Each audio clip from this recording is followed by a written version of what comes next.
Bismillahirrahmanirrahim. Student, today is the second topic of the first chapter, cell structure and function. Topic is staining. Let's define this topic. Staining is a technique in which stain or a dye is used to study the cell, tissue or cellular compartments under the microscope. If you look at the definition, we use a word stain here, or a dye. Stain or a dye is the chemical reagent that colorize the cell or the tissue which we want to study under the microscope.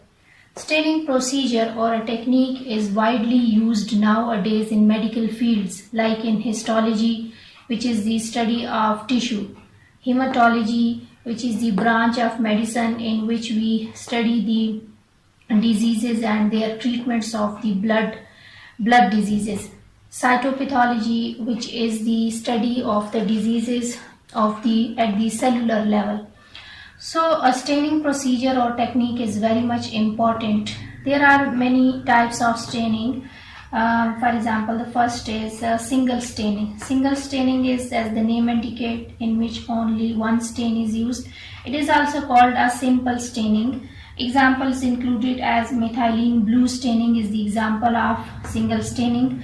Borax carmine is used to stain the nucleus, mean that if we want to study only one structure inside the cell, we can use only one stain so that it can be differentiated from the other parts of the cellular structures.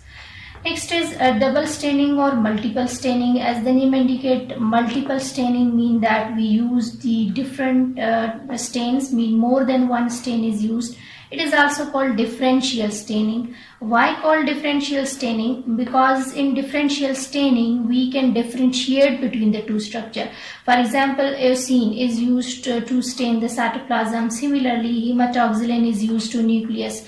So if we want to differentiate the structure inside the cell, we use the differential staining. Another important example of the differential staining is the gram staining. Gram staining is the technique by which we characterize the bacteria into gram positive and gram negative.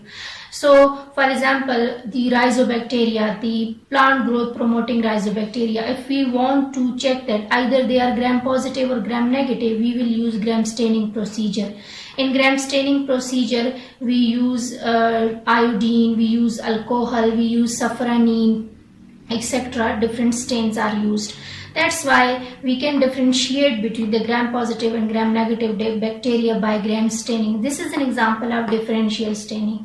Another important staining is the special staining, by which we can recognize or identify a specific organism.